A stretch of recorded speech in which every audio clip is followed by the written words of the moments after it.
Buenas tardes a todos. Gracias por estar aquí una tarde de mayo, que siempre, ya estaba comentando antes que me alegra mucho ver gente en los eventos en el mes de mayo y en el mes de junio, porque bueno, significa que todavía esta ciudad tiene mucho interés por la cultura, no solamente por la playa, que a veces cuesta. Bueno, hoy cerramos el ciclo de periodismo y crimen, y desde que hice la propuesta de este ciclo y lo diseñé, tenía clarísimo que quería que este ciclo lo cerrase Jordi Amat con este libro. Son muchas las razones, las iremos hablando ahora a lo largo de la tarde. Jordi, en primer lugar, buenas tardes. Muchas gracias por estar aquí. Bienvenido a la sede universitaria Ciudad de Alicante. Encantadísimo, gracias a vosotros por invitarme. Faltaría, gracias. No se te oye, creo. ¿Me escucháis? No, simplemente que tengo que hablar con un poco más de contundencia. Sí. No sé cuántos de ustedes conocen la historia de Alfons Quintà, la historia del hijo del chofer, que cuenta... ¿Habéis leído ya? ¡Ay, qué bien! ¿Cuánta gente ha leído el libro? Bueno, oye, esto es... Vamos, esto no me había pasado nunca, creo. Sí, sí, sí. Y a mí no me volverá a pasar, ¿eh? Sí, no, lleva un tiempo en la calle, pero es que es un libro que yo creo que ha marcado bastante lo que es... ha puesto un marcador importante en lo que es la narración de la historia de la transición en Cataluña, pero la originalidad es que lo hace a través de este personaje, que es Alfons Quintà, y que me gustaría, Jordi, que para establecer nosotros un diálogo, pues empezar preguntándote cómo llega a ti la figura de Alfons Quintà, por qué te interesas por esta figura, si ya conocías parte de la historia, o sea, ¿te hacías una idea de hasta qué punto podía llegar su influencia o a la política catalana, a los políticos, a otros periodistas, a los medios de comunicación, en general, incluso a todos los intelectuales que lo rodeaban? Buenas tardes y mil gracias por acompañarnos, y Marina, gracias otra vez. Yo estaba investigando para escribir un libro, una biografía de un político historiador catalán, y una de las primeras cosas cuando he tenido la suerte de escribir biografías de personajes, digamos, contemporáneos, es saber que puedes entrevistar a gente que lo conoció. La viuda de este tipo, de Josep Benet, que está viva y el otro día cumplió 100 años, elaboramos una primera lista de las personas a las que ella me sugería que entrevistase. Y... Sí, que te acerques un poquito más. Disculpad. Sí, pone 15 centímetros, pero no. 15 centímetros sería la distancia ideal. He leído un libro muy bueno sobre Julio Iglesias y explica cómo coge el micro. Y si lo tuviese intentaría, pero no puedo, no, sería una cosa así. No. Y una de las personas a las que la viuda de Josep Benet me dijo que debería entrevistar era Alfons Quintà. Pero era claramente más joven respecto a los que estaban delante de la lista, que se me iban muriendo mientras yo investigaba para escribir el libro. De manera que yo sabía que era un tipo al que podía entrevistar. Sabía que había sido el primer director de TV3, a pesar de haber sido el periodista que había destapado el caso Banca Catalana, que es el problema que el libro pretende resolver, es cómo es posible que él fuese el elegido. Y después sabía que formaba parte del mundo de Josep Pla. Lo que no sabía eran dos cosas. Una, que a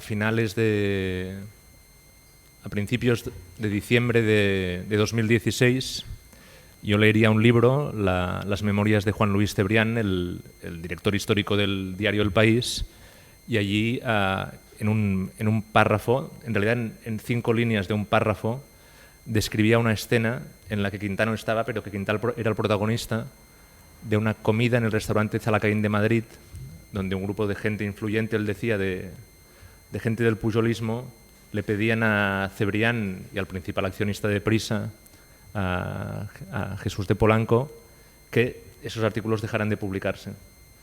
Y después de una conversación larga, Polanco aceptó las presiones y en las memorias decía: es el principal error de mi trayectoria periodística. Yo escribí la reseña para La Vanguardia, que es el periódico donde colaboraba entonces, y incluí un despiece comentando esa escena, porque me parecería interesantísima. Medios de comunicación, banca y política, ¿sabes? Y además con la convicción de que muchas veces los asuntos importantes que nos afectan se resuelven en reservados de restaurantes y nunca sabemos qué se habló en comidas de ese tipo. Mandé la reseña y al cabo de, no recuerdo si fueron 2, 3, 4 días, estaba en casa a las 8:30 de la tarde viendo el 24 horas catalán y salió la noticia que Alfons Quintà, el tipo que yo tenía que entrevistar, había asesinado a su mujer y se había suicidado. De manera que lo primero que pensé es, he estado a punto de entrevistar a un asesino, que es algo que no forma parte de mis expectativas. Y eso el hecho de haber pensado en él como personaje entrevistable para el libro que estabas preparando y al mismo tiempo haber escrito esa reseña hacía pocos días, me dejó con el suceso. Estuve dando vueltas a la historia y hice una primera consulta a la Fundación Josep Pla por si tenían documentación relacionada con Quintà. Y sí la tenían, y lo que tenían era la carta del chantaje que él escribe cuando tiene 16 años y se la manda a Josep Pla, y entonces me pareció que había una historia y un personajón. Sí. Y a finales de enero del 17 publiqué un artículo en La Vanguardia que se titulaba El hijo del chofer, donde contaba la escena de Cebrián, contaba lo de la carta y una frase que él había repetido muchas veces y que algunos amigos míos mayores me habían comentado, que era cuando le preguntaban ¿por qué te han elegido como director de TV3 contando lo que has contado? Y él siempre respondía: porque saben lo que puedo seguir contando. Claro. ¿Vale? Y ese fue el motivo por el que yo me dediqué a un personaje que para nada forma parte de mi campo de intereses habitual. Yo ni soy criminólogo, ni soy de formación periodista, yo soy filólogo, y a mí lo que me ha interesado siempre es la historia de la cultura. De manera que ni los libros que había escrito eran libros parecidos a este. Y ese es el motivo. Después, cuando me dejes, quiero hacer cuando quieras. Un ejercicio práctico y a ver qué os parece. Es una cosa que llevo algunas semanas buscando información, y os leeré la primera página de un libro similar al hijo del chofer.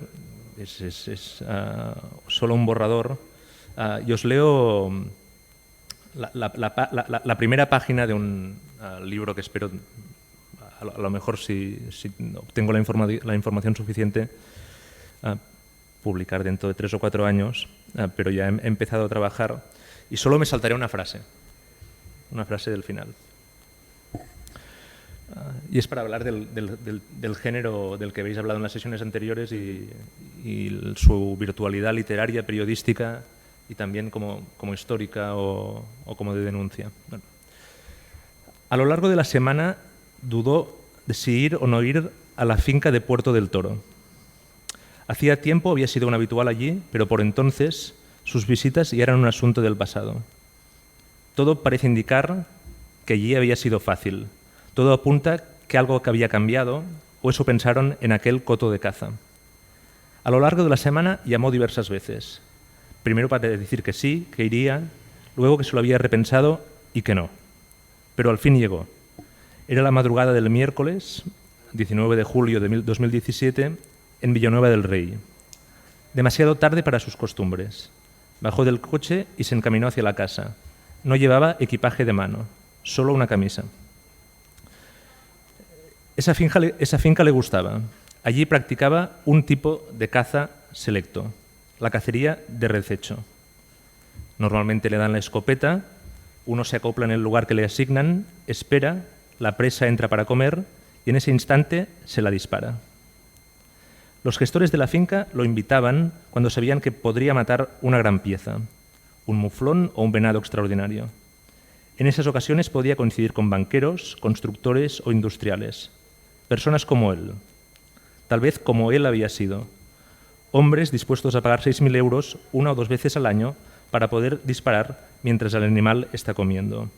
Una descarga de emoción, una experiencia de dominio, una vivencia de poder asesina.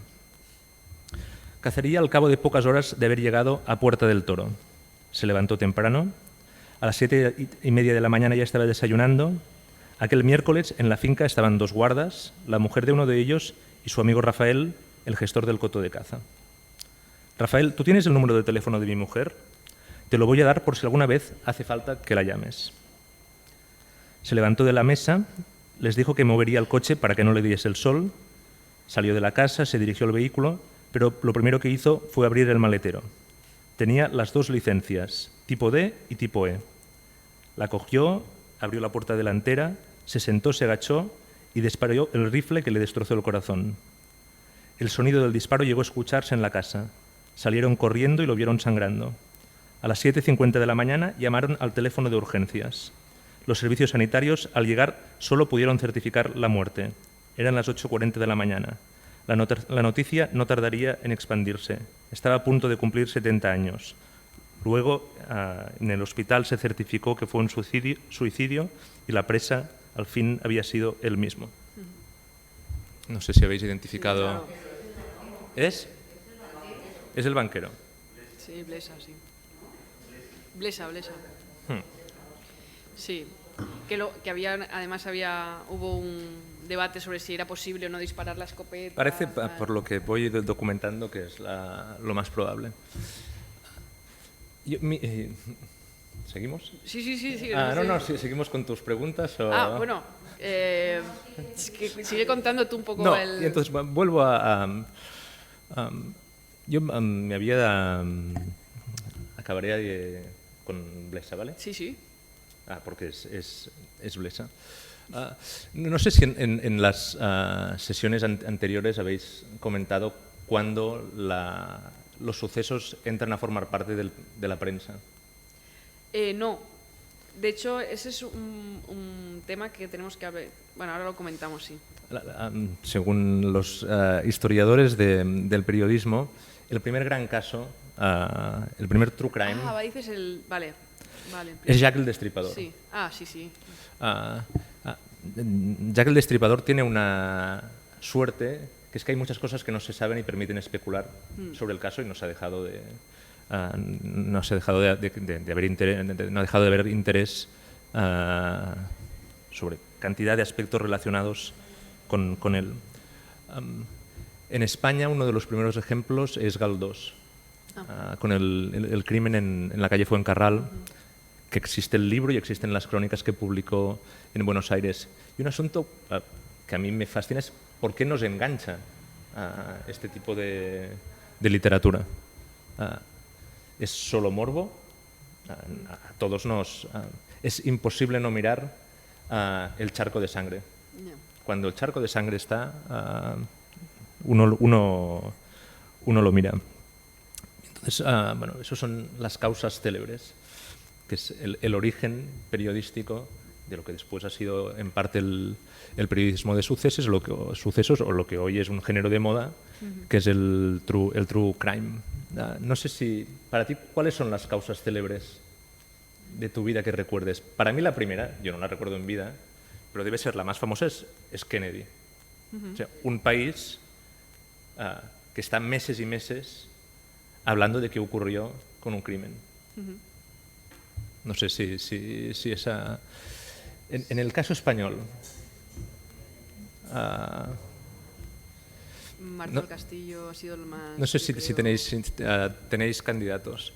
A mí el primero que se me ocurrió el otro día cuando pensaba en la charla es los marqueses de Urquijo. Ah, bueno, claro, sí, los marqueses de Urquijo, sí, sí. Si yo estaba pensando es que yo he conocido en vida, yo. Ah,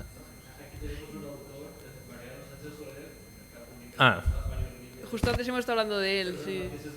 temazo. El principal, el culpable, la sentencia judicial, se suicida en la cárcel, hay una leyenda enorme en torno al caso. Después hay otra cosa que es, me tiro para atrás, los centenares de miles de ejemplares que vendía el caso. Ah, bueno, sí, sí, claro. Y centenares de miles son centenares de miles. Y hay una duda historiográfica sobre cuál era la función, digamos, de ese tipo de periodismo. Si anestesiaba la conciencia cívica o no.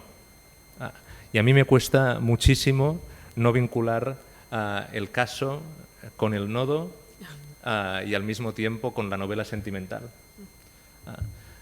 Todos aspectos que de alguna manera hablan de la realidad, pero que de alguna manera también te impiden ver la realidad tal como es. Y a mí lo que me interesa del suceso es que te permite ver la realidad tal como es si eres capaz de llegar hasta el fondo más allá del charco de sangre. Me voy a enrollar muchísimo. No, no, un placer. Yo el primer caso que recuerdo, no recuerdo el caso de los marqueses de Urquijo, yo tenía 2 años cuando ocurrió, es el de las chicas de Alcácer. Terrible. Sí. Terrible por el caso en sí mismo, un caso que no deja de fascinar porque no acaba de resolverse y que marca un hito en la historia del periodismo en España. Yo, cuando pienso en aquello, no veo el rostro de las niñas, sino que veo el teatro. Sí, sí. Y el padre, el criminólogo, sí. Y digamos, la pérdida de legitimidad del periodismo al abordar de esa manera un caso trágico. Porque este tipo de libros plantean desafíos éticos constantemente. Este tipo de informaciones, este tipo de textos. Digamos, la novela de referencia para hablar del true crime es A sangre fría de Truman Capote, ¿no? A lo mejor la habéis leído o habéis visto la peli, que a mí me parece una peli espléndida. Truman Capote, escritor ya de éxito, un día de 1959, está echado en el sofá de su casa leyendo el New York Times, ves ese breve y dice, aquí hay una historia, llama al editor del New Yorker, consigue que le financien la investigación para escribir una serie de reportajes y escribe aquella novela de hechos reales fascinante. Hasta que descubrimos cosas que, a mí al menos, cambian mi percepción sobre la actitud ética de Capote al escribir esa novela, que es la relación que mantiene con el asesino. Interviene en la resolución del caso la fascinación literaria que le provoca y de alguna manera está jugando con el criminal.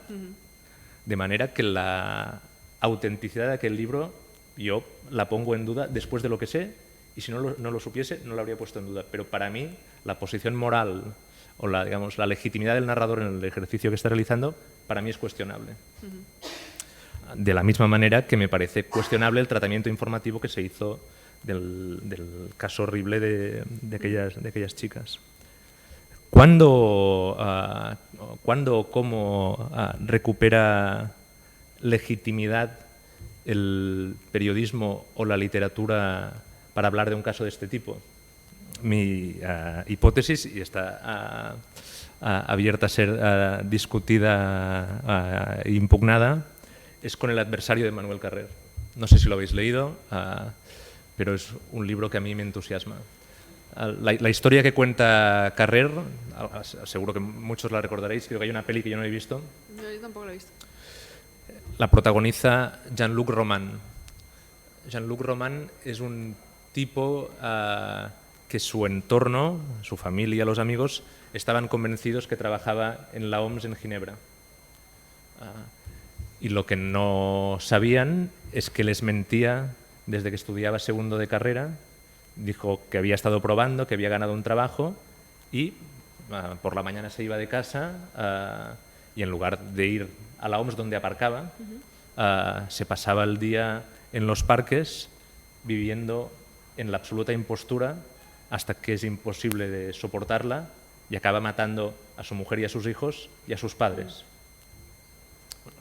Caso alucinante de cómo alguien puede mantener durante décadas esa mentira. Y Carrer escribe un primer perfil, igual que ahora está escribiendo las crónicas del juicio del Bataclan, escribe en el Nouvel Observateur, si no recuerdo mal, en el Obs, un primer perfil de Roman muy interesante, y después puede acceder a él, se cruzan cartas, se ven alguna vez en la cárcel, y en el libro ya plantea algo que yo, en mi caso, nunca dejé de pensar, es: ¿se merece este monstruo ser explicado? Ya. Que es algo que a Carrer, la última noche del juicio, una periodista de tribunales le dice: o sea, es un asesino y además tú vas a convertirle en un personaje de un libro. Estoy sufriendo por la... ¿Se escucha? ¿Sí? ¿No? Sí. Yo voy a intentar chillar más Sí. y cantar lo mejor de mi vida en algún momento. Sí, si quiere cerrar la puerta. El tema COVID por la ventilación, pero bueno. ¿Tenéis el certificado vacunal? Sí, podemos compartir si queréis. Bueno, y Carrer escribe el libro, hace algo que yo agradezco, que no te está diciendo el narrador: yo soy muy buena persona, sino que voy a explicar la historia de una persona malvada, pero como el mal forma parte de la vida, mejor conocerlo. Y yo creo que ese es el motivo fundamental por el que vale la pena escribir libros de este tipo. O en cualquier caso es la coartada moral que yo me doy o me di para justificar el daño que estaría haciendo la familia de la mujer asesinada, porque sin ese suceso a mí el personaje no me habría interesado. Yeah. Es decir, que hay algo en el periodismo de sucesos, yo creo que hay algo de vampirismo, que vive de la sangre de los otros y en realidad de la tragedia de los otros.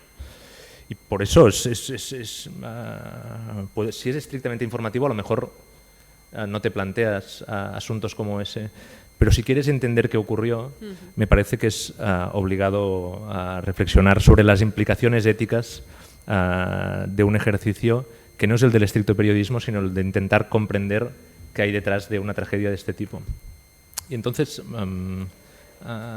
yo leí, no sé si conocéis este libro, Letitia o el fin de los hombres, escrito por el historiador francés Ivan Jablonka. Yo no lo conocía, es el primer libro que leí de Jablonka y desde entonces es uno de los escritores que más me interesa. Se acaba de traducir al castellano y al catalán un libro que se titula algo así como La historia de mis abuelos, que es la investigación que él hace para saber qué fue de sus abuelos que murieron en un campo de concentración. Y en este libro estudia el caso de una hija de una familia desestructurada que crece en una familia de acogida en un pueblo de la costa francesa con enormes dificultades para conquistar una cierta normalidad, y cuando parece que el sistema ha permitido salvarla, se equivoca de novio y la historia acaba en tragedia. Y durante unas semanas hubo un foco de atención mediática enorme porque no encontraban el cuerpo, ¿vale?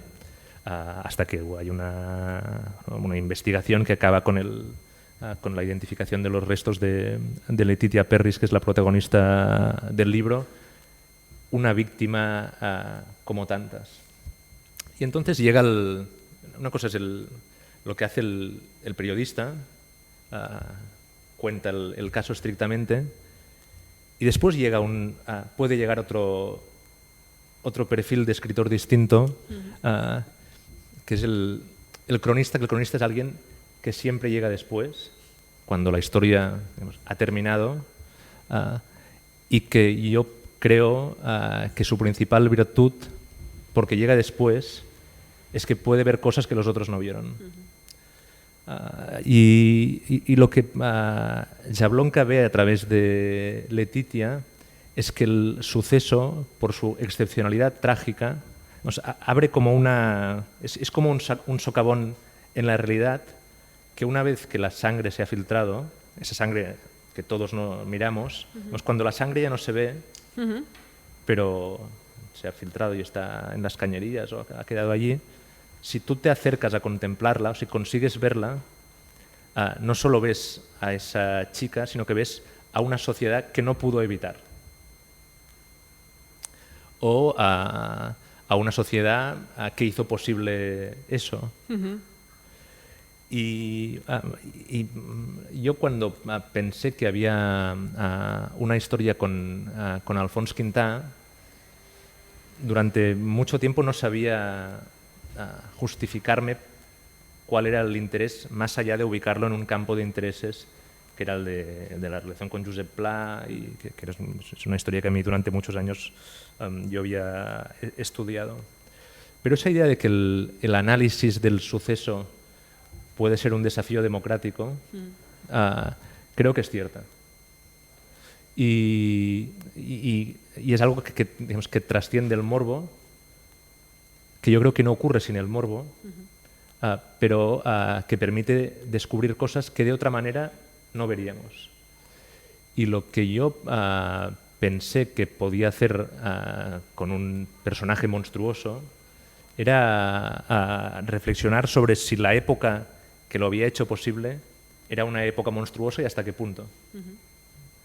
Y probablemente con otro personaje esa época no sería monstruosa.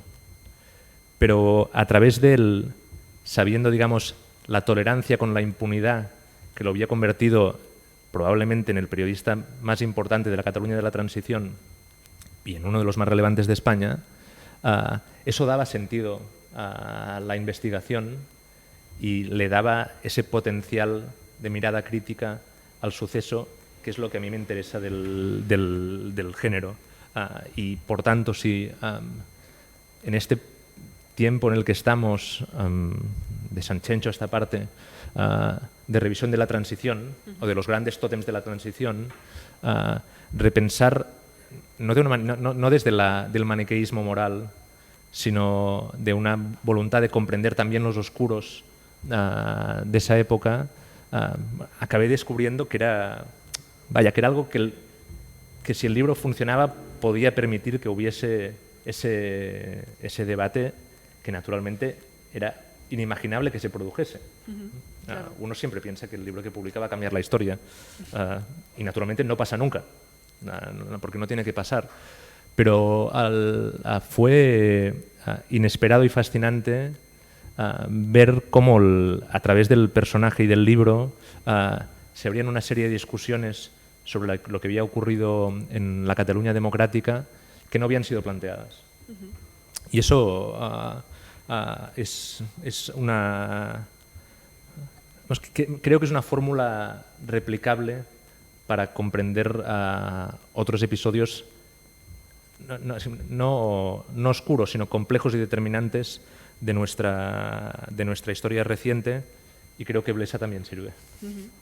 Sí, es que además es un libro que, como decías antes, ¿qué nos motiva a leer esto, ¿no? Vemos un charco de sangre y lo tenemos que mirar. Yo creo que este libro lo que tiene precisamente es que engloba desde lo más elemental o más humano, ¿no? Que es esa atracción por este personaje, como has dicho tú bien antes, dices, si no hubiera matado a su mujer, si hubieran pegado un tiro, pues probablemente no me hubiera interesado este personaje. O sea, tiene ese componente. Luego tiene el componente político, la historia política, y luego tiene un componente generacional también. Entonces, ¿qué quieres decir generacional? Sí, pues que hay una generación de personas que han vivido todo esto desde la misma Cataluña, y que a lo mejor tenían bueno, a lo mejor no, todo el mundo tenemos un sesgo, ¿no?, de lo que percibimos, y entonces esto, al utilizar este personaje como espejo de una sociedad, pues te lleva a entender la historia de otra manera. Yo, por ejemplo, por edad, la mayoría de cosas que se cuentan aquí, yo tenía 5 años, 4 años, no, vamos, recuerdo comentarios en casa, bueno, recuerdo a Pujol en la tele, pero yo era muy pequeña, entonces este libro a mí me da una perspectiva, por ejemplo, que yo no tenía de la historia de España o de la historia de Cataluña, ¿no? Pero la gente que sí que lo ha vivido tiene la suerte de poder contrastar además y poder vivir sus recuerdos, revivir sus recuerdos y además seguir esta historia, o sea, es decir, reconducir sus recuerdos o posicionar sus recuerdos a través de además un personaje que le está generando una tensión emocional durante toda la lectura.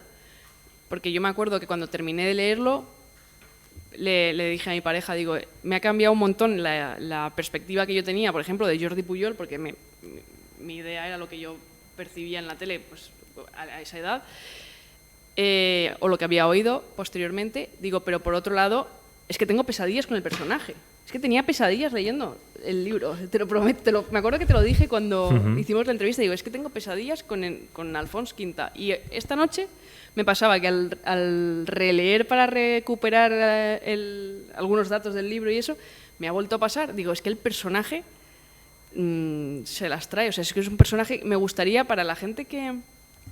Porque hay gente que no lo ha leído, aunque la mayoría sí que parece que sí que lo ha leído, pero un poco que hiciéramos un recorrido por un poco también el personaje de él. O sea, decir,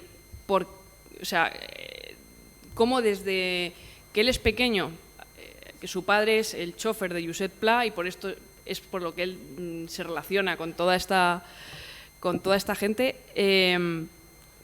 pero cómo él va creciendo y conforme él crece, esto es la percepción del lector, que no sé si tú lo has hecho intencionadamente, imagino que en parte sí, en parte no, porque a veces no salen estas cosas por pura serendipia, pero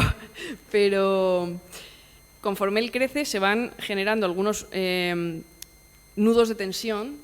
Por ejemplo, cuando él es adolescente, la carta que manda Josep Pla, conforme fracasa en una cosa y se va yendo a la otra, va poniendo en jaque a distintas personas del mundo político, hasta que él se pega el tiro al final, mata a su mujer. Es todo un despropósito de situaciones que si sigues por la biografía del personaje te causan distintos momentos de tensión durante la novela o el libro, porque si no nunca sé cómo calificarlo, estoy en el límite, y con la propia historia de Cataluña. O sea, es que decir, ese paralelismo que hay entre ese personaje y la sociedad en la que vive es la combinación perfecta, quiero decir, a la hora de llegar al mayor público posible. Creo que esa es la clave del éxito del libro.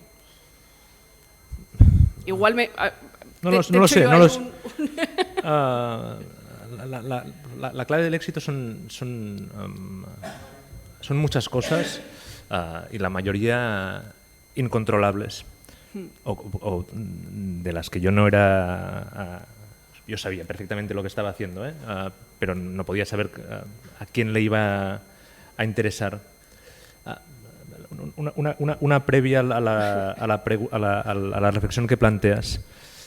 Yo soy un tipo muy moderado, intento ser bastante meticuloso en las investigaciones que hago. A veces digo algunas cosas bestias en los artículos que escribo, pero soy como muy serio. Yo tiendo a pensar que la mayoría de ciudadanos de este país, desde el 2014, existía una impugnación muy severa sobre la transición, que yo no comparto, en esa severidad, pero que después de la confesión de Pujol y la abdicación del rey, es muy difícil que sigamos contando ese periodo de la misma manera. Sí, no digo que condenemos el periodo, yo no condeno el periodo,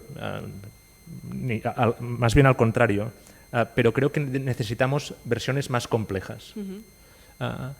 Y el libro se aprovecha de eso, es decir, el libro, mi entorno familiar es pujolista de manual, y no les resultaba agradable leer el libro pero querían saber. Y ahora están en disposición de aceptar lo que hace 10 años no hubiesen aceptado. Ha cambiado la posición desde la que miramos ese periodo y los protagonistas de ese periodo. De manera que yo creo que parte del éxito es ese. Y después es... Quintà es un personaje muy fascinante, muy extremado, pero cuando completas la trayectoria, dices, ¿cómo es posible que un monstruo como este haya no existido sino triunfado? Sí, es eso, sí. Y fíjate que hace 6 meses, no sé, estuve en Figueras, que es donde él pasa su infancia, y pude hablar, que no lo había hecho, con compañeros de cole de Quintà, de la misma promoción. Y una de las cosas que yo en el libro digo que tenía comportamientos extraños cuando era pequeño, y lo digo porque salía en una necrológica que se publicó en la prensa de Figueras. Escribí al periodista para que me contase cuáles eran esas conductas y no respondió. Pero después del libro, por ejemplo, supe, hablando con esta gente, que el niño Quintà disparaba flechas a los transeúntes que pasaban por delante de su casa cuando tenía 6 o 7 años. O que cuando veraneaba en Rosas, en la Costa Brava, muy al norte, ya cerca de Francia, tenía una finca de una familia burguesa del textil que vivían delante de donde sus padres tenían el piso, y que él se dedicaba a ir con un palo a matar los patos que había en el jardín de esa familia. Y la tortura de animales, igual que el chantaje, igual que el acoso, son características recurrentes de los caracteres psicopáticos.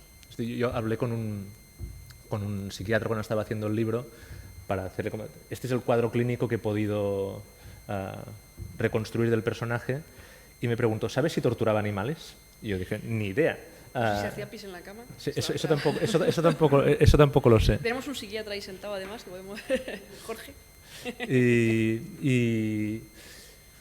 Y entonces desde muy pronto fue percibido como un tipo extravagante, lúcido y de alguna manera protegido por el padre que se va de casa y que él odia desde muy pronto. De las pocas personas, de los pocos amigos con los que pude hablar, amigos ya mayores, me dijeron dos cosas. Si quieres atrevirte a hablar de Quintà, tienes que comentar el odio que sentías hacia su padre y la vivencia extraña que tenía de la sexualidad. Si no, no lo vas a entender. O si no te atreves, vas a dar una visión simplificada del personaje. Una cosa es que te digan eso, y la otra es que tengas los testimonios o los documentos que te permitan reconstruir esa historia. Porque si vas a escribir una cosa, es decir, tenía un comportamiento anómalo de pequeño, y el otro es decir, odiaba a su padre sin saber por qué. Y cuando se fueron acumulando los testimonios que iban confirmando el personaje, para mí, por desgracia, demasiado esquemático, pero es que creo que era un personaje sin matices que lo hiciesen complejo,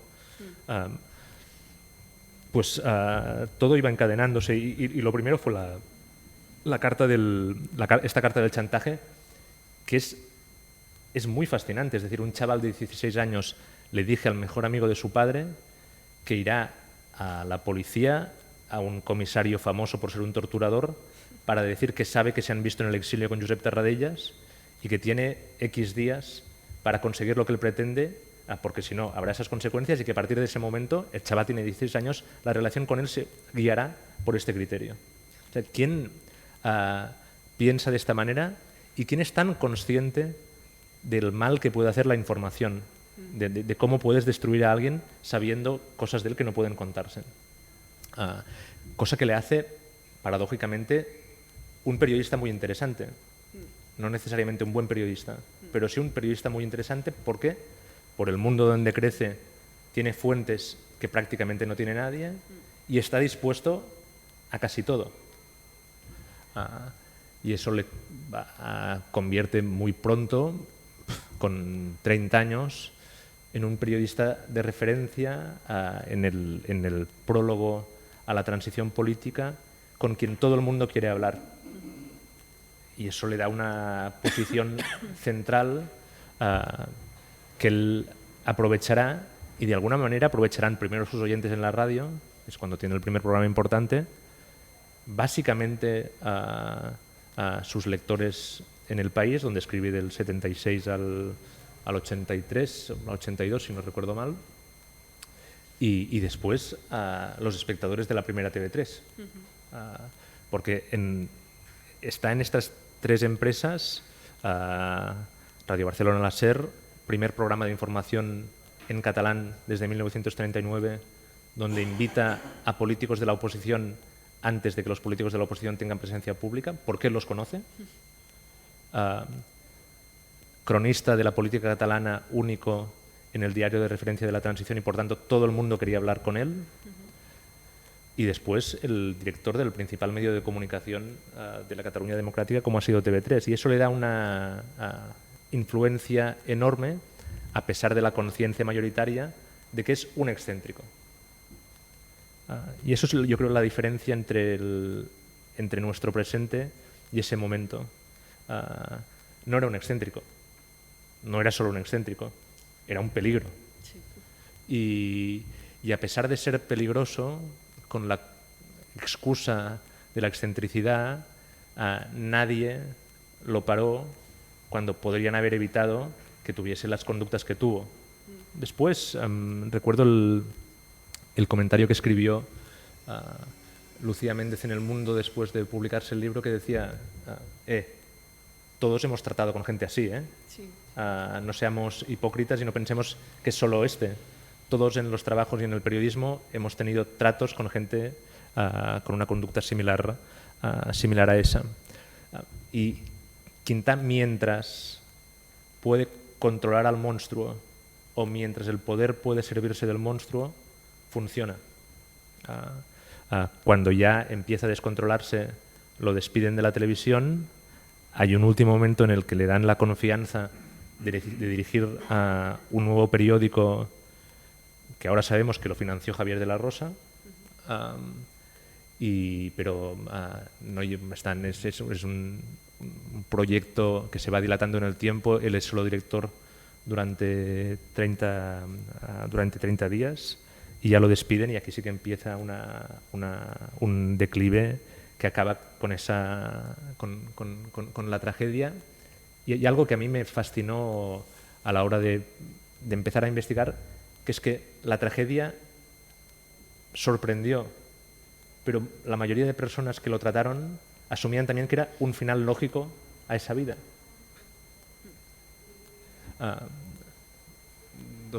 Un ejemplo que no está en el libro porque lo supe después. Y no recuerdo si está en el TVO, porque estas cosas se las he ido contando a José Pablo cuando hacía el cómic.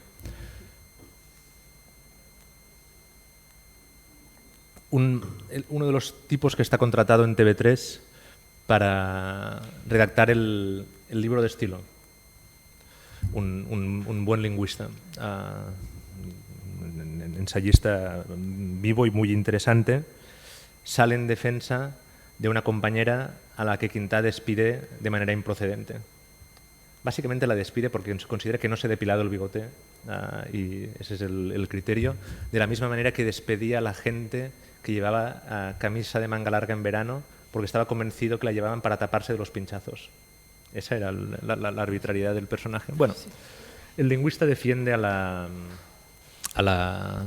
chica a la que despiden, y desde aquel día Quintà lo amenaza de muerte. Lo degrada profesionalmente. Este tipo se queja a los grupos parlamentarios. No consigue nada. Un día Quintà está de tan mala hostia que le piden los compañeros al lingüista que se vaya, porque si sale del despacho va a haber un lío. Finalmente lo trasladan y lo llevan habla con el director de la Corporación Catalana de Medios de Comunicación Públicos, y este tipo le dice: escucha, yo sé que tienes razón, pero no puedo hacer nada. y lo trasladan a Cataluña Radio. Y el director de la radio le dice, ¿qué ha pasado con Quintà? ¿Ha pasado esto? Y la conclusión a la que llega el director es, yo no quiero saberlo. Digamos que ya fuera por excéntrico o porque conseguía lo que el poder quería, fue impune. Y la reflexión sobre la impunidad, que yo estoy convencido que nuestra sociedad ha mejorado y esos niveles de tolerancia con la arbitrariedad, con el abuso, ya no son los que eran, creo que es una de las claves también del libro, cómo fue posible que ocurriese eso. Y uno de los motivos puede ser porque aquel era un periodo de transición, es un periodo muy peculiar. O sea, cuando cambia un régimen, las piezas se mueven y hay personas que caen en el movimiento de placas tectónicas y las dejamos de ver y desaparecen. Y yo creo que en parte Quintà es posible por ese momento histórico y por lo que es interesantísimo a la hora de explicar esos años, que es la fundación de un nuevo poder. Yo creo que nos cuesta demasiado, no exactamente porque sea arriesgado, sino porque a lo mejor nos gusta mirar hacia otro lado, reflexionar sobre el poder. No es cómodo, pero yo creo que es fundamental. Y es, digamos, lo extremado del personaje lo que obligaba a pensar cuáles son las implicaciones de fundación de un poder. Y ese es el... Sí. No sé si alguien quiere hacer alguna pregunta, porque podéis intervenir en cualquier momento. Al haber tanta gente que lo ha leído, seguro que hay gente que quiere participar. Lo digo porque si no, luego nos alargamos.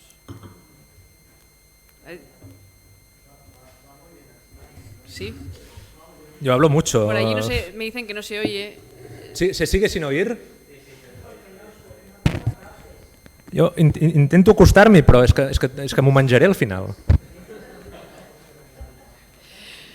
Pues sí, yo creo que has contado muy bien el tema del equilibrio que hay que buscar también, es verdad, que entre los hechos y la parte emocional, ¿no?, que supone el personaje, o sea, la parte que nos descoloca a todos. Y lo que decías del odio al padre, por ejemplo, creo que a lo largo del libro lo comentas, vamos, se entiende bastante bien. ¿Has dicho que tuviste un asesor, un psiquiatra que te asesoró? No, yo estaba entrevistando al chaval que tiene Jaume Vicens en brazos. Ajá. En la portada del libro, que es su hijo, lo estaba entrevistando en su casa y apareció el hijo de este niño, que es psiquiatra. Entonces estuvimos un par de horas o tres hablando sobre el caso clínico. Y para mí, yo estaba obsesionado con Quintà. O sea, veía una farola por la calle y le preguntaba si había conocido a Quintà. No, pero recuerdo un día que andaba por la calle y me crucé con el periodista Xavier Vidal-Folk, que había escrito sobre Javier de la Rosa y tal, y le dije, estoy escribiendo un libro sobre Quintà. La primera reacción fue la de prácticamente todos los contemporáneos cuando yo les preguntaba, que era, ¿y por qué pierdes el tiempo con Quintà? Y yo les decía, bueno, es una obviedad que el personaje es tremendo. Y cuando les contaba decían, claro, de alguna manera eso también les obligaba a hacer un juicio sobre lo que habían visto y no habían dicho. O en cualquier caso pensar, ¿por qué entonces no nos sorprendió? Que eso también ha pasado varias veces con algunos compañeros de redacción que decían, sí, era muy raro, pero es que tampoco lo era tanto. Y dicen, no, pero si pasaba esto. Yo, pues tal vez sí, es decir, que desde nuestra perspectiva la anomalía la vemos más clara. Bueno, Es lo que decías de la perspectiva que te da cuando ya es un hecho pasado. Sí. Sí, esto es el otro día presenté un libro espléndido de Leila Guerrillero, la periodista argentina, Zona de Obras, y ella reflexiona sobre la crónica y ella decía, el copyright es suyo, el cronista es el que llega después. Y bueno, Xavier Vidal Folk me dijo, pero escucha, yo he editado libros con una editora que fue pareja de Quintá. Y yo la conocía a esa editora. Y como me ocurrió siempre cuando hablaba con mujeres que habían tenido relaciones con él, no sabía hasta qué punto era muy incómodo o no. Y les mandaba primero un mensaje, intentaba ser cuidadoso con eso. Y la llamé y fue una conversación interesante y fue muy reveladora al contarme eso del primer día que lo ve desnudo y le ve las marcas en la espalda de las hostias que le había pegado el padre de Quintá a Quintá, que le daba con la hebilla del cinturón. Y entonces eso naturalmente no lo disculpaba ni muchísimo menos, pero la conciencia de que había sido un chaval maltratado yo no la tenía. Y si una de las claves era el odio al padre, pues entendía por qué. No sé si es un rollo del personaje es hasta qué punto replica patrones de conducta como muy estereotipados. Y te digo que creo que uno de los defectos inevitables es el maniqueísmo en la construcción del personaje. O sea, no tiene parcelas de bondad. Y lo único rescatable es su práctica profesional en algunos momentos. Pero ese momento en el que encontré el artículo que habla de él como de un parricida potencial, y que fuese un texto de autoridad el que avalaba una hipótesis de interpretación del carácter como tan bestia, me tranquilizó que no fuese yo quien tuviese que decir era un parricida potencial, sino que era alguien que lo había conocido de verdad que podía afirmarlo, y lo afirmó cuando Quintá era el periodista más importante de Cataluña y uno de los mejores reporteros de España, dice Miravitlles en ese artículo. Pero a pesar de ese carácter plano, o sea, no es un carácter redondo, es un carácter plano, yo intentaba no juzgar. Y eso, digamos, que una de las estrategias literarias del libro es que sea un encadenamiento de hechos sin un posicionamiento condenatorio del autor, y después que las frases sean tan cortas como sea posible para que el ritmo sea rápido y para no tener al lector torturado durante demasiadas horas. Porque lo siento por lo de las pesadillas, pero uno de los primeros lectores del manuscrito, un amigo me dijo, he terminado el libro y me he ido a duchar. Para quitar todo el mal rollo. ¿No? Por el mal rollo que da el libro. Sí. Y creo que esta es una de las... yo no tengo afán alguno de torturar al personal, pero que era necesario que fuese corto y de ritmo sincopado para que el lector lo tuviese esas 3-4 horas allí y después pudiera liberarse de lo que representa haber estado buceando en las cloacas durante todo este tiempo. Sí, porque te iba a comentar que ahora en este ciclo hemos tenido a Natibel Preciado, que hablaba del crimen vivido en primera persona, el crimen contra el Estado, en este caso, que fue el 23F. Luego tuvimos a Cruz, que no sé si has tenido oportunidad de leer el libro de Cruz, pero es un libro que está muy desglosado, digamos, la familia, el asesino, la policía, ¿no? y es muy descriptivo. Ella explicaba que no se quería detener en las emociones precisamente porque quería hacer como si fuera una crónica periodística, pero más extensa. Luego estaba Maika, que sí que se mete en primera persona en el libro y sí que manifiesta y juzga un poco a lo largo de la novela pues lo que va descubriendo, pero hace memoria de su proceso de documentación, igual que Cruz. En este caso, tú te vas a un caso, o sea, a un tío que no has tenido la oportunidad de llegar a entrevistarlo porque tal, te vas al pasado, como estás diciendo tú, a una crónica sobre sucesos pasados que te dan una perspectiva distinta de la que cualquiera de ellas, por ejemplo, tuvieron con los crímenes que describen, porque ellas lo viven en el momento, si investigaciones durante el proceso de investigación de los Mossos o tal, o Natibel ya es el colmo, porque estaba allí mismo en el Parlamento cuando ocurre, ¿no?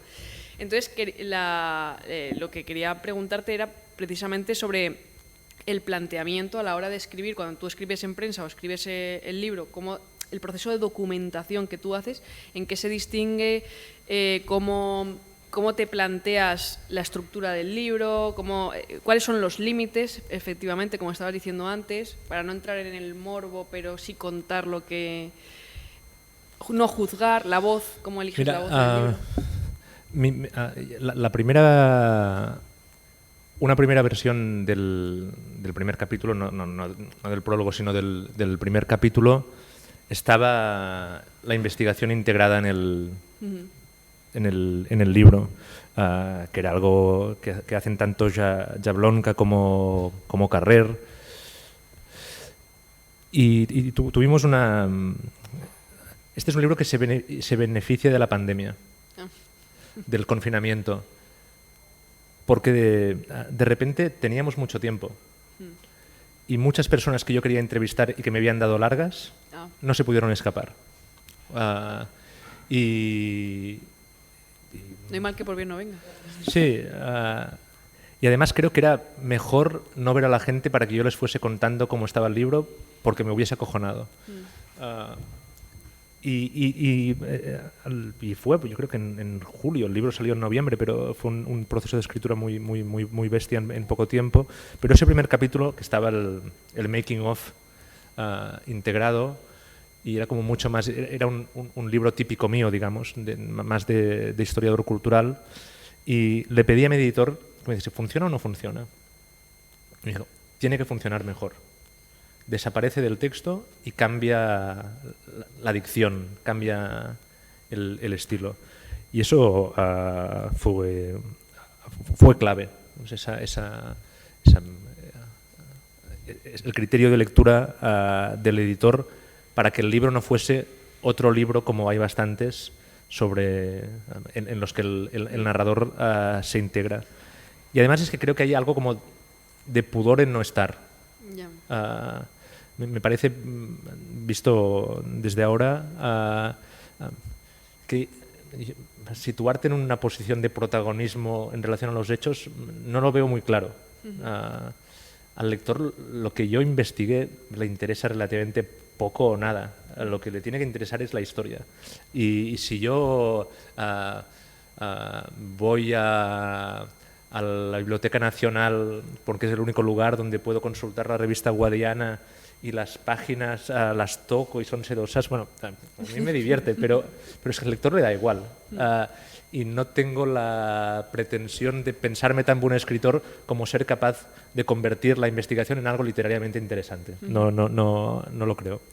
Y entonces la investigación fueron muchísimo tiempo que se sumaba. A mí me ha interesado siempre comprender la reconstrucción del sistema cultural y político en la Cataluña de posguerra. Y en este libro, a diferencia de otros, entrevisté sin parar, porque las anécdotas, seleccionar la anécdota significativa era lo interesante. Y después hubo un momento jodido, que es cuando asumo que en algún momento tendré que hablar con la familia de la víctima, a la que yo no conocía, pero por las informaciones que se publicaron con posterioridad era evidente que habían hablado con periodistas contando cosas. Y yo no quería, de entrada, entrevistarles para tener información, porque en realidad a mí la relación de ellos dos es la que me lleva a escribir el libro, pero el libro no va de eso. Entonces conseguí el teléfono de la hermana de Victoria, le mandé un mensaje y tardó 2 días en contestar. Y fue una respuesta... me dijo, no le autorizo a citar el nombre de mi familia. Y era absurdo porque el nombre estaba por todas partes. En todas las crónicas salían... y no sé por qué pierde el tiempo escribiendo esta historia, no podrán contestar. Su obligación es escribir para liberar a los presos políticos y que vuelvan los exiliados. Y digo, hostia.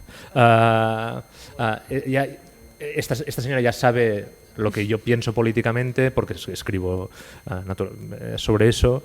¿Y ahora qué hago? ¿Se me voy a meter en un lío legal o no? Y tomé una decisión que era que las mujeres nunca aparecían con apellido.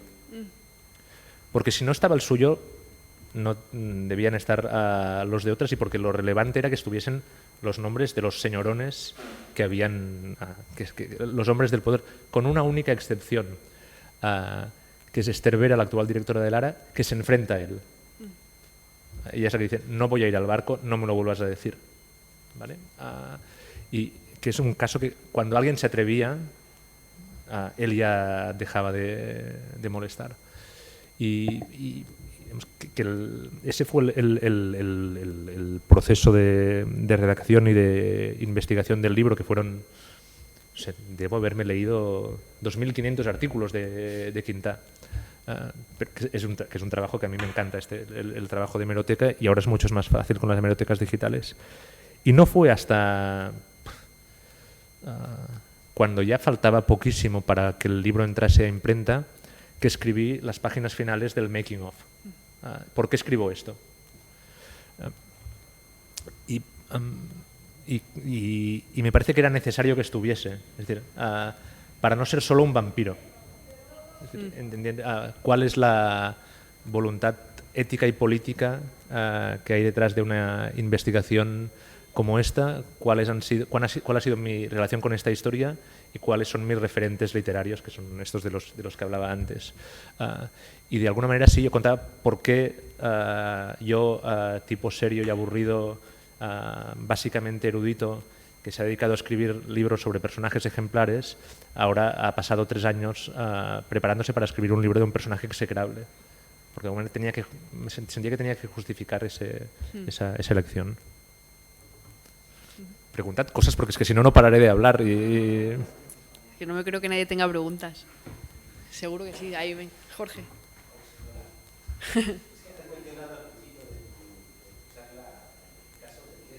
Sí.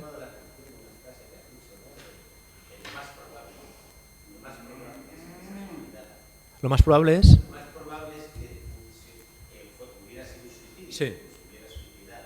Lo más probable es más probable, me ha llamado mucho la atención, ¿no? Porque, claro, eso atrapa a uno a muchas... ¿Qué es lo menos probable?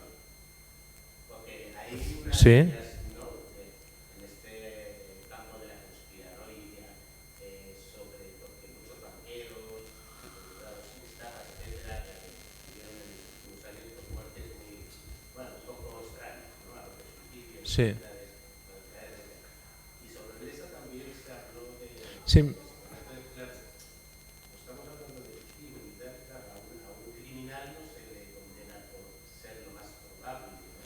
Que lo fuera, sino con certezas, ¿no? Y por eso me había un poco llamado la atención. Sí. ¿Qué es lo menos probable en el caso de Iglesias? No, podría ser un poco más fácil la pregunta.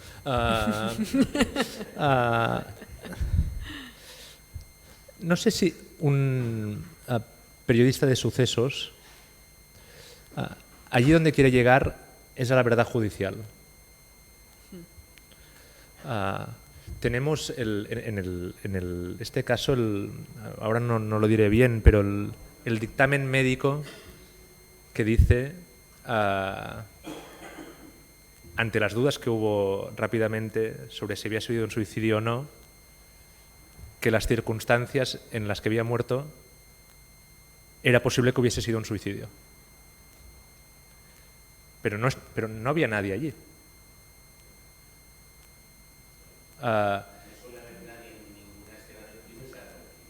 Sí, y la duda que siempre hubo era si alguien podía accionar un rifle de esas dimensiones, como las que él tenía. Esa es la duda. Y un juez tiene que dictaminar. Un médico debe decir la causa más probable del fallecimiento. Pero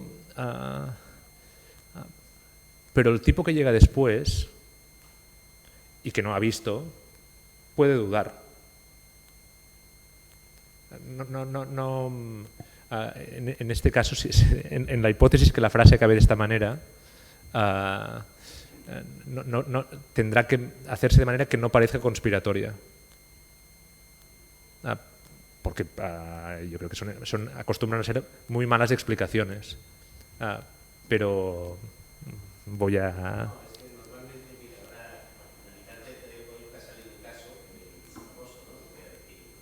Ah, sí, bueno, el caso Sala.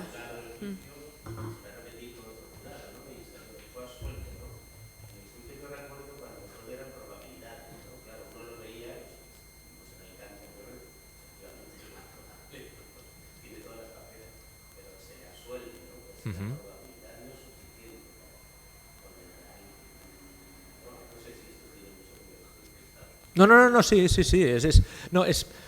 A mí lo que me interesa en relación a la pregunta que planteas es qué tipo de verdad busca cada uno de las personas que miran el caso.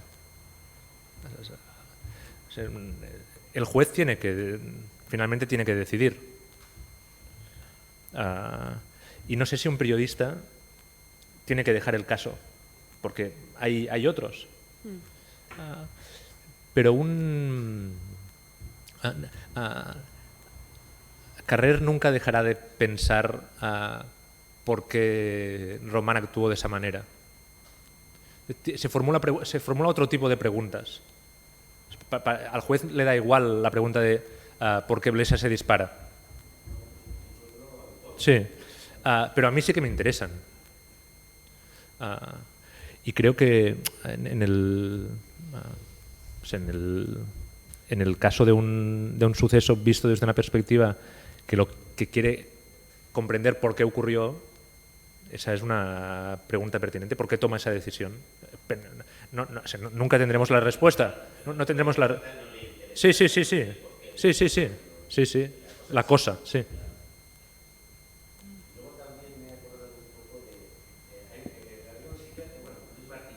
Sí,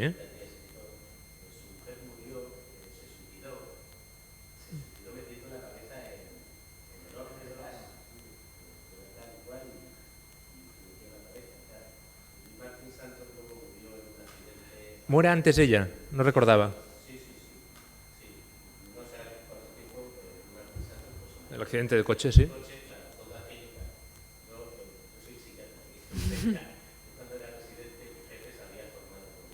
Ajá.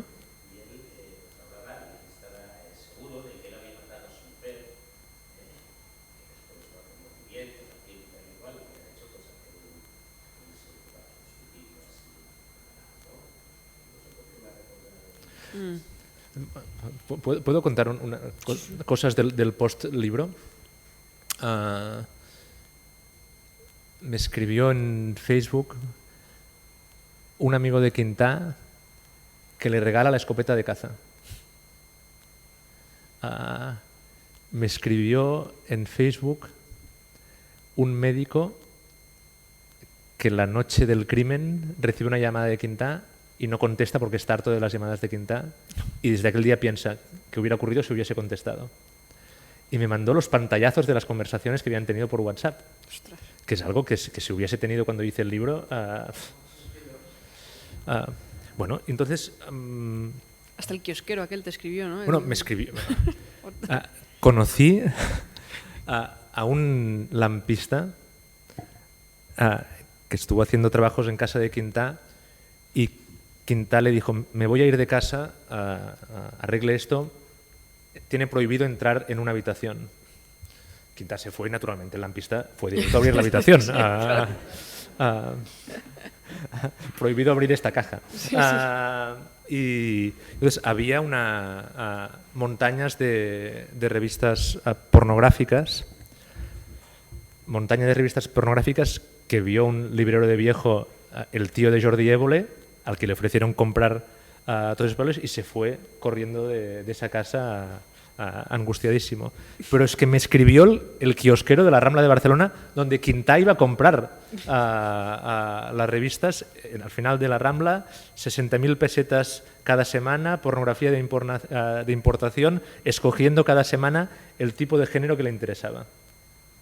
Sí. No, si el perfil es ese. Y me escribe un familiar de Quintá, y eso fue ya lo más inquietante de todo, que era la madre de Alfons Quintá, Lluïsa Sadurní, tenía 2 hermanas, el nieto de una de las hermanas que acogen a la madre de Quintá y que no saben nada de este familiar, que es el protagonista del libro, hasta que un día les llaman los vecinos donde vivía Lluïsa y le dicen: hay un tío dando patadas en la puerta de casa de esta mujer. Bueno, y resultó que era Alfons Quintá. Y este hombre pudo garantizarme que Quintá robaba y maltrataba a su madre. Sí, hay tenías una sospecha además, ¿no? Porque la madre desaparece. Y después yo no encontré ni una sola esquela de la madre, no se sabe dónde está enterrada, y la sospecha de la familia es que Quintá mató a su madre. Sí, porque la saca, ¿no?, del geriátrico y no vuelve nunca. Y no vuelve nunca. Y claro, eso sería muy conspiranoico si no acaba como acaba. Pero el hecho es que yo he intentado conseguir en el registro civil el certificado de defunción y por ahora no ha habido manera.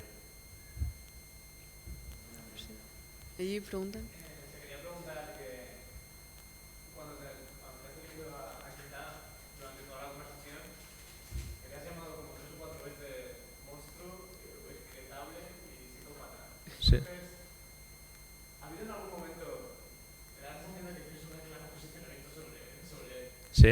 como escritor y como investigador de su vida? ¿Ha habido algún momento que has intentado hacer algún intento de entendimiento o de empatía? Porque entiendes un poco lo que te digo. No Sí. sé que hagas lo tuyo, pero por ejemplo cuando vemos a Cruz, ella intentó entender, dices que su padre le maltrataba. Ese es un momento en el que yo... y después hay una cosa muy inesperada, que fui al archivo del monasterio de Poblet donde están los papeles de Josep Terradellas, el archivo de Josep Terradellas y de varias personas alrededor de Terradellas, y por tanto había información sobre Quintá. Y yo diría que en el libro lo cito, en la segunda carta, y Terradellas conservaba los borradores de las cartas que escribía. Pobre hombre, básicamente solo podía escribir cartas cuando estaba exiliado en Francia. Y en la segunda carta le decía Terradellas al padre de Quintá: ¿cómo se encuentra su hijo? ¿Ya han podido solucionarlo? ¿Lo han operado? Y no he podido descubrir de qué estaban hablando. Y es que la empatía es con un enfermo.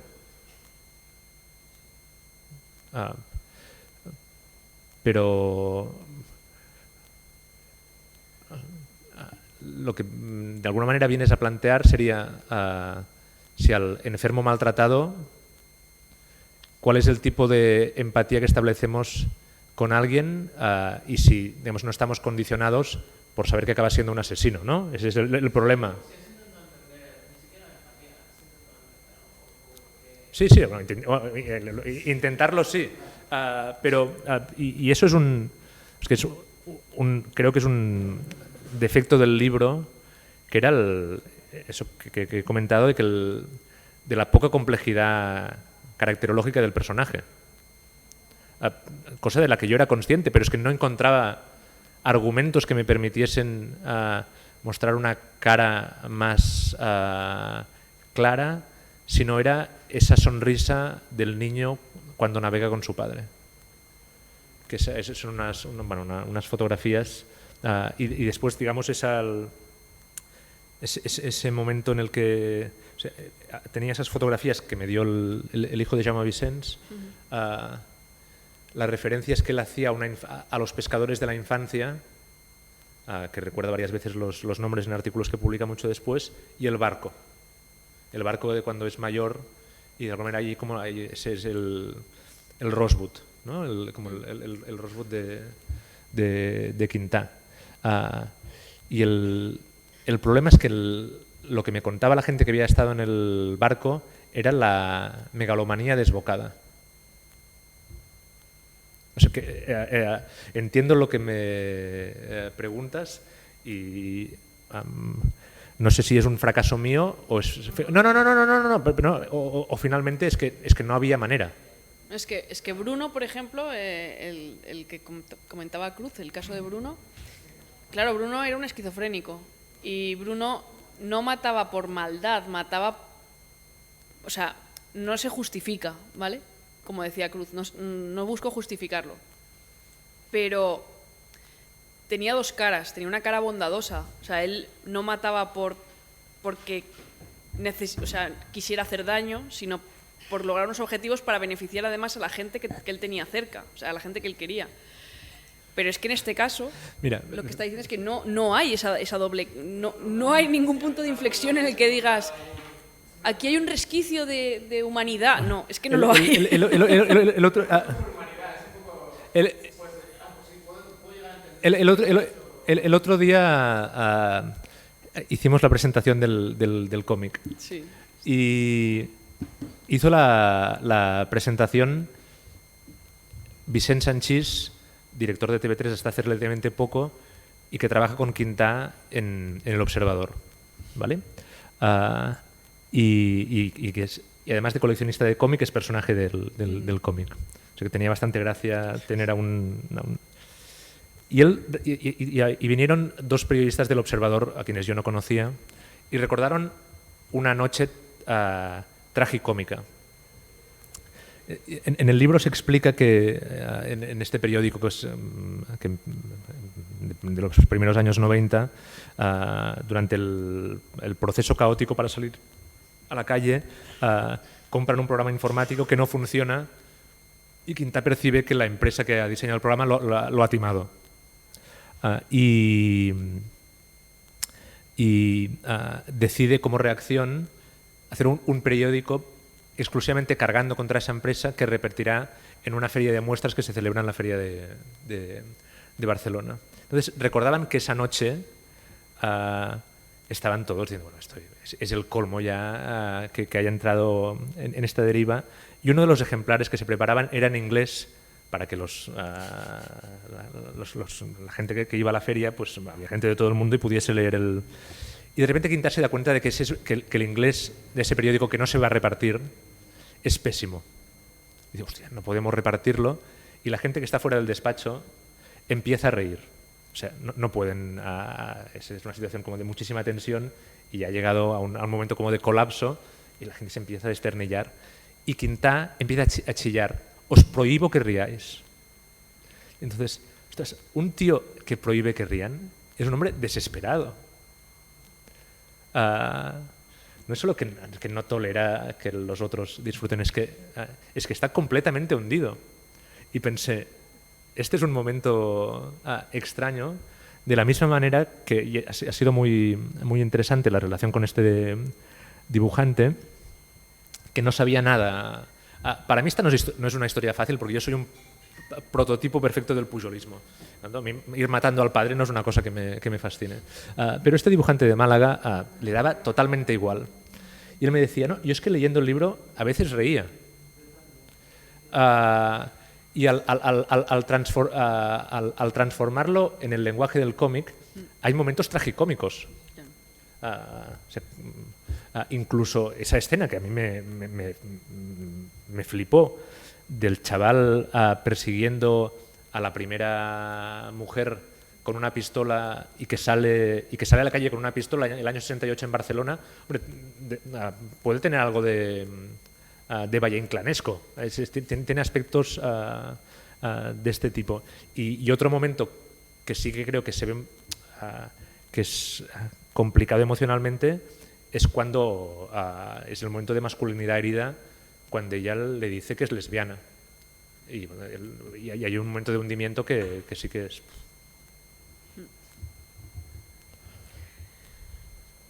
Si alguien más tiene alguna pregunta, y si no, por hora, aquí, la última pregunta.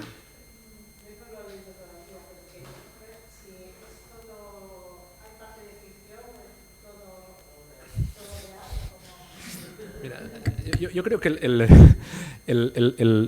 el auténtico malo del libro no es ni Quintà ni Pujol, yo creo que el malo del libro es el asesor de Pujol, que es Lluís Prenafeta, que fue secretario de la presidencia durante muchos años. Y el otro día, y es alguien a quien naturalmente el libro no le ha gustado. Y el otro día conocí a una sobrina de Prenafeta que me dijo, no, lo que no nos ha gustado es que es verdad. Y yo podría documentarte absolutamente todo de dónde procede. Después de la publicación del libro he aprendido muchas más cosas y solo hay una licencia, que es en este momento de Quintà con la pistola persiguiendo a su mujer. Yo lo sé porque me lo cuenta el compañero de piso de Quintà de ese momento, que es un periodista ya mayor, se llama Andreu Claret, que defendía que Quintà era un buen periodista, que es algo que de entrada nadie me dijo. Pero yo sigo pensando que es un buen periodista porque es el periodista que destapa el caso seguramente más relevante de la Cataluña democrática. Y Claret me dijo que cuando vuelve de amenazar a esta mujer, Quintà se encierra en su habitación y se desploma, y él entra y ve que al lado de la cama, me dijo, tenía objetos sexuales. Y yo le pregunté, ¿cuáles? Y no me lo dijo. Y yo en el libro lo digo. Y después él me dijo, eran esos. O sea, fue el único momento en el que arriesgué, digamos, porque tampoco tengo una imaginación tan amplia, ni imaginaba que el año 68 en España hubiese, digamos, una oferta muy amplia de objetos de este tipo. Pero ese es el único momento en el que dije una cosa de la que no estaba seguro. Pues muchísimas gracias, Jordi. No, bueno, Muchísimas gracias a todos vosotros. Fuera tenéis todos los títulos de Jordi, me parece, o sea que el cómic incluso, si queréis que os lo firme o lo que sea, pues es el momento. Y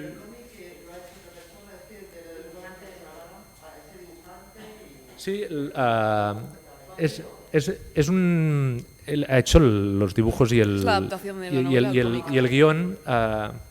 Es un dibujante que había hecho Soldados de Salamina y después la historia de la Guerra Civil de Paul Preston. Muy buen dibujante que se documenta cantidad. O sea, encontró alguna cosa que yo no sabía, lo cual me jodió bastante.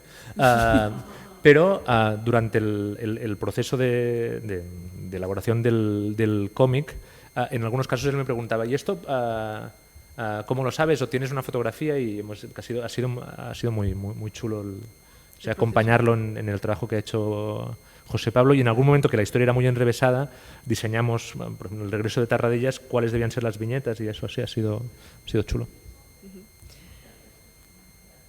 Pues muchísimas gracias. Gracias. Muchísimas gracias a la sede.